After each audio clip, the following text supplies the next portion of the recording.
오늘은 언약 시리즈로 창세기 15장에 있는 아브라함의 언약, 그 중에 횃불 언약을 보겠습니다.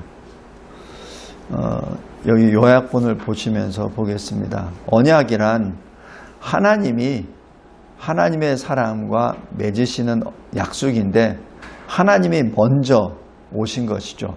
근데 하나님의 백성이 어디 있었냐면 두려움 가운데 떠는 그 사람에게 오십니다. 오셔서 피로 맺은 약속이 바로 언약입니다.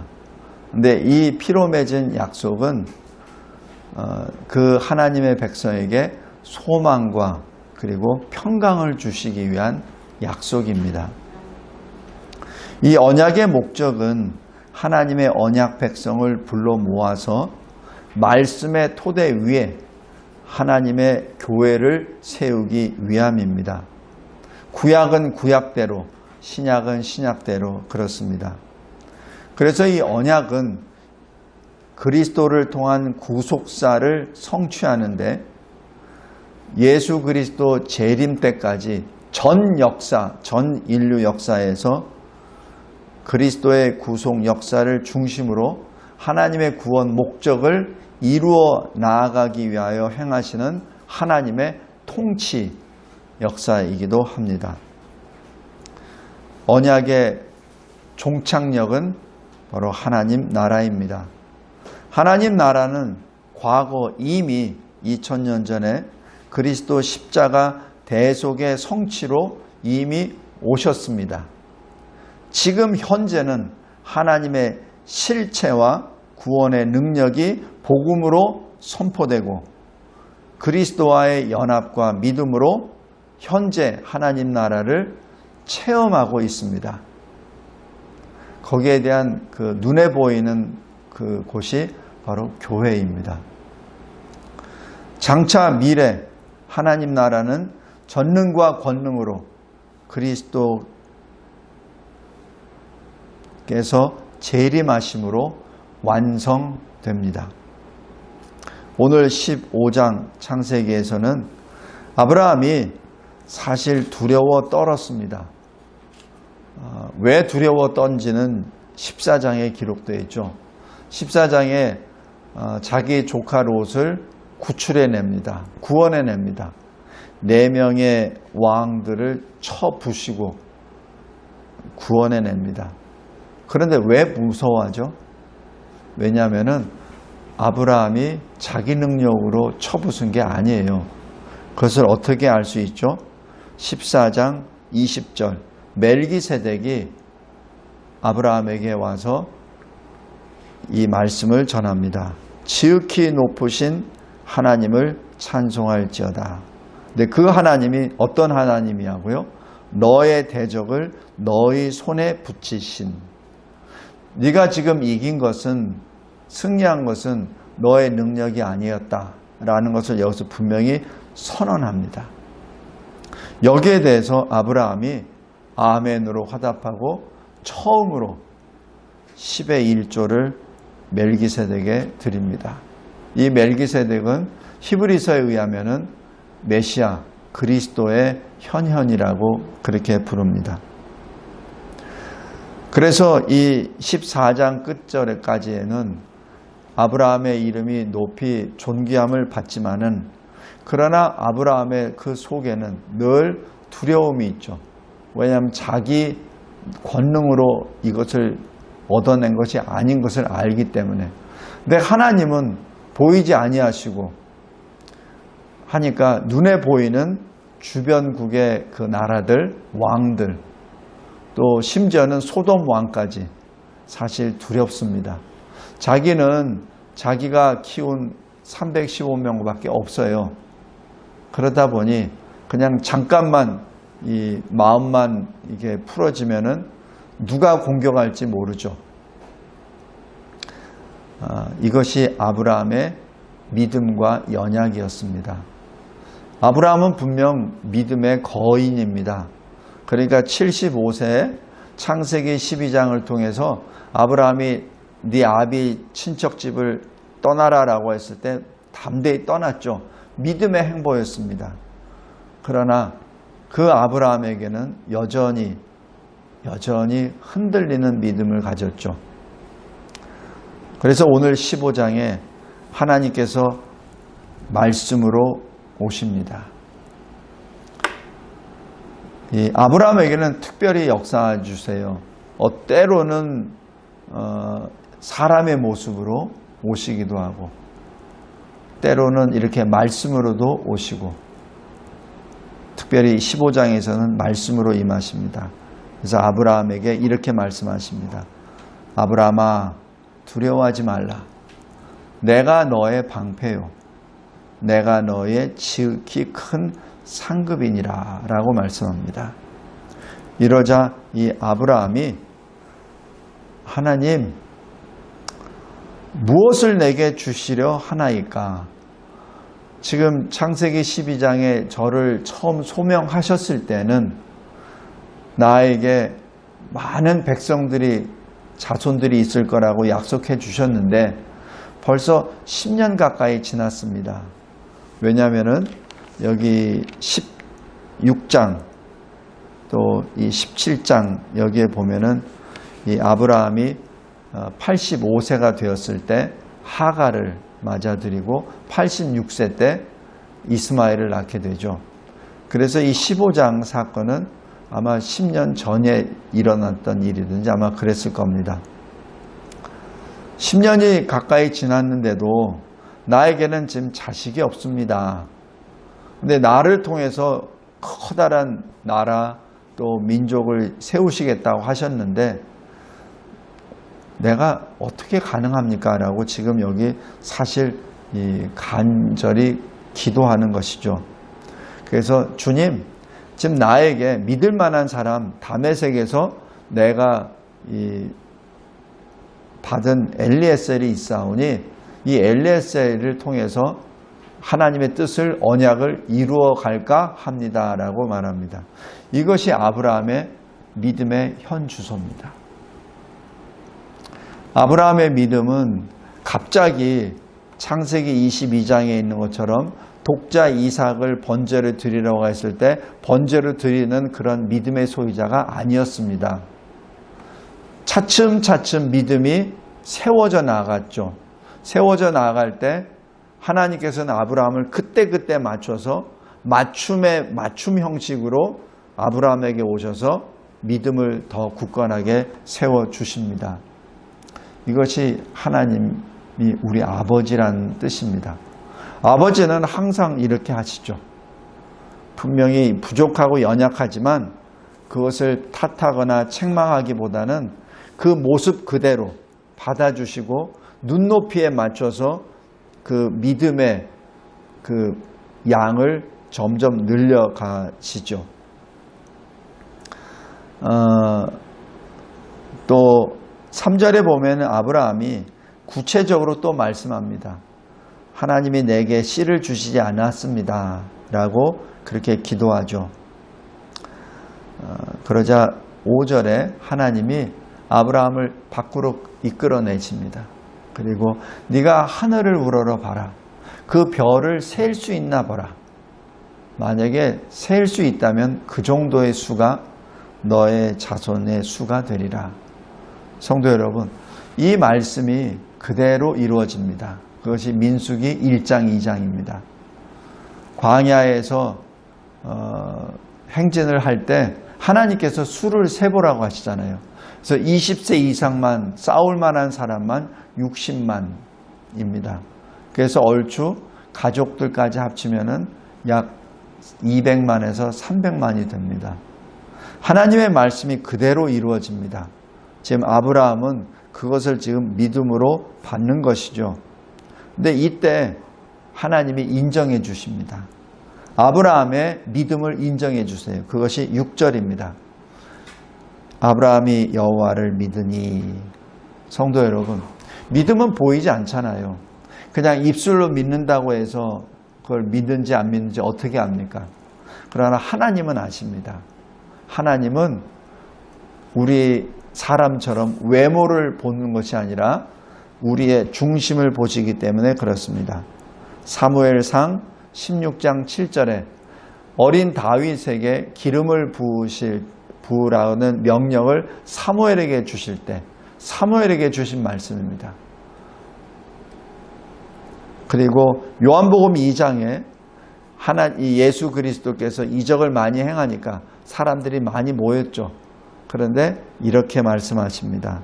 예수는 그의 몸을 그들에게 의탁하지 아니하셨으니 이는 친히 모든 사람을 아심이요 라고 기록합니다. 하나님은 우리의 중심을 아십니다. 그래서 6절에 하나님이 어떻게 아브라함을 의로 여겼습니까? 그 믿음을. 그것은 하나님의 영역입니다. 하나님은 아브라함의 중심을 보시고 그 믿음을 받으셨죠. 성도 여러분, 이것이 하나님의 그 점진적인 교육 방법이요. 그리고 자기 사람을 훈련시키고 하나님의 군사로 만들어가는 절차입니다. 그리고 7절에 하나님이 또 용기를 주세요. 내가 누구냐면 너를 그 이방신을 섬겼었던 그 우르에서 이끌어낸 여호와 하나님이야 라고 말씀하시면서 이 땅을 너에게 줄 거야. 지금 네가 지금 이끌림을 받아서 온 이 땅, 가나안 땅을 너희와 너희 자손들에게 줄 거야 라고 말씀합니다. 이럴 때 아브라함이 이렇게 말합니다. 어떻게 알겠습니까? 그 증거가 뭐죠? 지금 이 아브라함은 믿음으로 받긴 받았지만 지금 이 믿음이 없어서 이거를 알려달라는 것이 아니라 믿기 때문에 증표를 보여달라는 얘기죠. 성도 여러분, 우리가 하나님 앞에 기도할 때 이러한 그 믿음을 토대로 하여 하나님께 기도하는 한번 계기를 갖기를 바랍니다. 하나님을 시험하는 게 아니에요. 하나님을 시험하는 것이 아니라 하나님 앞에 내 믿음을 더 굳건하게 세워주세요라는 간청입니다. 여기에 하나님께서는 다른 말씀 안 하시고 재물을 가져오라 말씀하여 주십니다. 그리고 아브라함은 그 말씀 그대로 말씀하신 그 재물들을 반으로 쪼개어 서로 마주보게 합니다. 물론 이 짐승을 반을 쪼개니까 거기에는 피가 많이 흘렀겠죠. 피가 많이 흐르니까 그 피냄새를 맡고 솔개들이 막 몰려들겠죠. 한두 마리가 아닐 겁니다. 아브라함은 그것을 다 쫓아내죠. 언제까지? 하나님이 그만하라 할 때까지. 왜냐하면 하나님이 받으시기 위하여 쪼갠 그 고기를 짐승이 먹어서는 안 되잖아요. 언제까지? 해질 때까지. 그때 하나님께서는 아브라함에게 깊은 잠을 주십니다. 그리고 주님이 강림하십니다. 큰 흑암과 두려움이 임함에 하나님이 오셔서 또 말씀하십니다. 13절에 400년 동안 너희 자손이 이방 나라에 끌려가서 괴롭힘을 받다가 내가 그들을 건져내리라. 이 말씀이 출애굽의 역사의 신호탄입니다. 성도 여러분, 아브라함이 하나님의 말씀을 이렇게 다 받아요. 비록 400년 아니 그 이후에 어떤 그 기간이 지나고 난 다음에 일어날 일들이지만은 아브라함은 이 모든 말씀을 믿음으로 받고 하나님 앞에 더 간절한 믿음의 사람, 기도의 사람이 되죠. 이때 그 쪼개진 그 고기 사이로 횃불이 지나갑니다. 여기 우리 설교 요약한 것에 큰 2번, 가번을 보시기 바랍니다. 언약을 만약에 지키지 않는 자는 쪼갠 고기처럼 비참한 최후를 맞는다는 뜻입니다. 이것이 예레미야 34장에 그대로 나타납니다. 예레미야 34장에 유다의 마지막 왕 시드기야 왕이 하나님 앞에 약간 선한 일을 하려고 했었어요. 그래서 밑에 그 귀족들에게 당신들이 지금 붙잡고 있는 히브리 사람 노예들을 풀어주라, 이렇게 권면합니다. 그러니까 다 풀어줘요. 그리고 언약을 맺습니다. 이제 저 사람들은 자유입니다. 언약을 다 맺습니다. 근데 원래 이 언약이 희년이라는 제도가 있습니다. 레위기에. 그래서 50년이 지나면 노예들을 다 풀어주는 그 예가 있어요. 그런데 이 예레미야서 34장을 보면은 그러한 희년을 지키지 않았다는 것을 우리가 알 수 있습니다. 그러니까 하나님의 말씀을 제대로 지키지 않았어요. 그래서 그 당시 사람들이 우리가 이런 것 때문에 우리가 또 바벨론의 이 위협을 계속 받고 있고 예레미야 선지자가 이 나라가 멸망할 것이라는 것을 예언하나 보다. 그러니까 잠시 마음을 고쳐먹고 그것을 풀어주기로 언약을 맺습니다. 근데 언약을 맺다가 나중에 조금 지난 다음에 그들의 마음이 바뀌어버립니다. 그래서 자유를 주었었던 그 노비들을 다시 자기 노비로 삼아버리죠. 이게 뭐죠? 언약을 세워놓고 언약을 깬 거죠. 거기에 대해서 하나님이 예레미야 선지자를 통하여 이렇게 말씀을 주십니다. 내가 그들의 원수의 손과 그들의 생명을 찾는 자의 손에 넘기리니 누구를? 너희들을. 그들의 시체가 공중의 새와 땅의 짐승의 먹이가 될 것이고 유다 성읍들을 처참한 황무지가 되게 하리라. 이것이 언약을 지키지 않은 사람들의 결말입니다. 예레미야 선지자를 통하여 하나님이 분명히 언약에 대하여 분명히 말씀해 주십니다.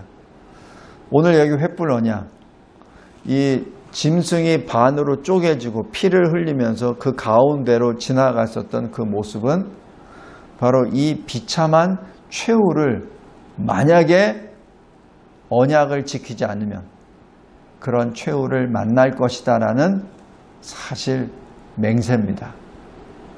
그런데 여기서 중요한 것, 이 쪼갠 고기 사이를 원래는 하나님과 그리고 아브라함이 같이 가야 됩니다. 그런데 여기 보면은 아브라함은 뒤에서 보고 있고 횃불 혼자만 나아가죠. 그 얘기는 뭐죠?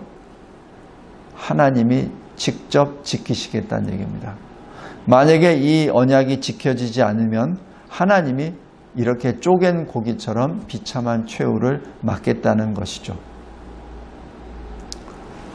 이것이 하나님이 맺으신 이 횃불 언약의 핵심입니다.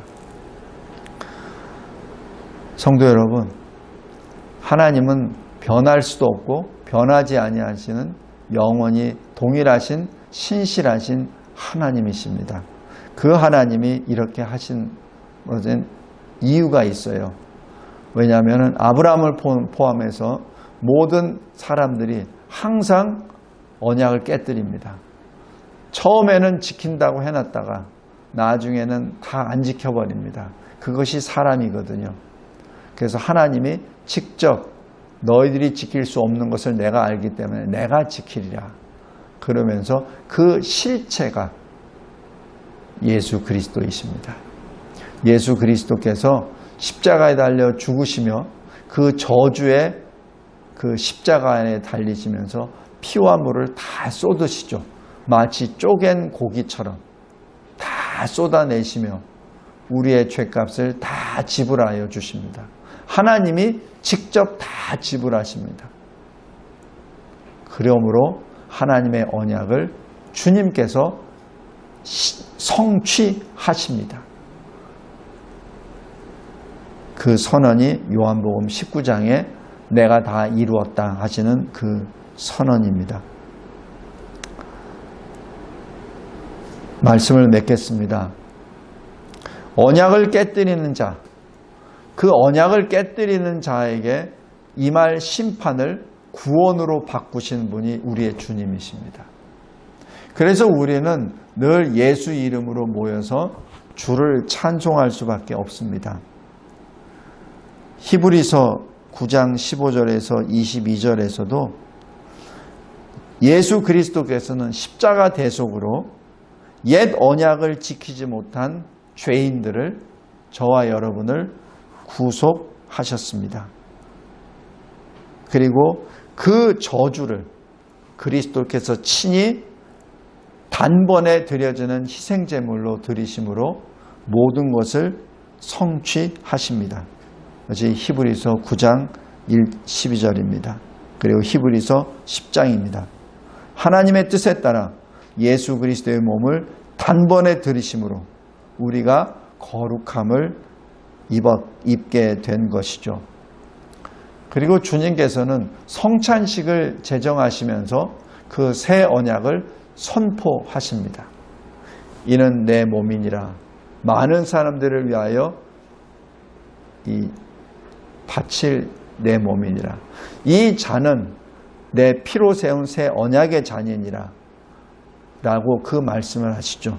그 말씀을 하시면서 주님의 생명으로 우리의 생명을 구원하신다는 것을 선포하시고, 주님이 말씀하시죠. 인자가 다시 올 때까지 이 성찬식을 끝까지 지키고 나를 기념하라 라는 그 말씀을 하십니다. 그 말씀은 주님이 다시 재림하실 것을 선언하신 것이죠. 마치 노아 언약에서 무지개가 단순히 이 홍수 심판을 끝났다는 구원의 표지로 끝나는 것이 아니라, 물로는 다시 심판하지 아니하신다는 그 말씀은 물이 아니라 다른 어떤 것으로 심판하신다는 선언입니다. 그러기에 회개하라. 하나님의 나라가 가까이 왔느니라는 예수님의 선포가 거기서 연결이 되고, 주의 성찬식에서도 마찬가지 그게 연계가 됩니다. 성도 여러분, 이것이 믿음입니다. 믿음은 보이지 않습니다. 그런데 보이지 않는 것의 실상이라고 하고, 그 믿음은 하나님이 아십니다. 마치 아브라함이 믿음을 고백했기 때문에 하나님이 의로 여기셨던 것처럼, 우리가 마음으로 믿고 입술로 고백할 때 우리의 중심을 보시는 하나님이 보이지 아니하는 그 실상, 그 믿음을 받으시고 의로 여겨주십니다. 그것이 칭의, 우리가 의인이라 칭함을 받는 것이죠. 그리고 그 믿음은 보이지 않는 것의 증거입니다. 그래서 아브라함은 장차 자기 후손들이 걸어가야 될 그 여정을 다 보았어요. 다 받았습니다. 그러나 눈으로 받은 것이 아니라 믿음으로 받은 것이죠. 영으로 받은 것이죠. 말씀으로 받은 것이죠. 그것을 하나님이 기쁘게 받으시고, 그리고 아브라함을 하나님의 선지자로 세우시고, 마치 하나님의 법처럼 하나님이 행하신 일들을 하나씩 하나씩 다 알려주십니다. 이 언약이 횃불 언약입니다. 우리에게도 마찬가지 하나님의 백성으로 살면서 여러 가지 되지 않는 일도 있고 답답한 일도 있고 어려운 일, 슬픈 일도 많이 있을 줄 믿습니다. 그럴 때 하나님 앞에 간절히 기도함으로 아브라함이 주시는 이 횃불 언약이 여러분의 마음에 커다란 횃불이 되시길 바랍니다. 여러분이 이게 휩싸이고 있는 그 어두움과 그 슬픔과 무거움이 이 횃불을 통하여 광명의, 그리고 분명한 믿음의 실상을 손에 잡고 주의 이름을 부르며 이 광야를 통과하시는 저와 여러분이 되기를 간절히 기도합니다. 다시 한번 말씀드립니다. 여러분들이 고난을 받을 때, 고난 가운데 있을 때, 그 고난은 하나님이 여러분에게 고통을 주기 위한 것이 아니라 바로 그 고난을 통하여 여러분에게 큰 평강을 주시기 위함입니다. 그것이 히스기야가 죽을 병에 걸렸을 때 하나님 앞에 부르짖으며 통곡하며 기도할 때 얻은 답입니다. 이사야서 38장입니다. 하나님 앞에 더 간절히 기도하고 하나님이 주시는 은혜와 평강의 옷을 입고 주님이 약속하신 그 언약에 늘 기쁨으로 찬송하며 나아가는, 그래야 하나님의 참된 백성이 되는 저와 여러분이 되시기를 주 예수 그리스도의 이름으로 기도합니다. 감사하고 감사합니다. 이 아브라함의 횃불 언약을 통하여 연약했던 아브라함의 믿음을 더욱더 견고하게 세워주시고, 아브라함이 마음으로 믿어 입술로 아멘으로 했을 때 그것을 아브라함의 중심을 보시고 받으시고 의로 여기신 하나님, 그 역사가 우리 각자에게도 임하게 해주심에 진심으로 감사합니다. 하나님, 여기 있사오니 저희들을 받아주시고, 여기 있사오니 지금 이 지나가고 있는 이 광야, 이 행진 가운데 늘 주의 이름을 크게 부르짖으며 하나님께 기도로 나아가는 우리 모두가 되게 하옵소서. 예수 그리스도의 이름으로 기도드리옵나이다. 아멘.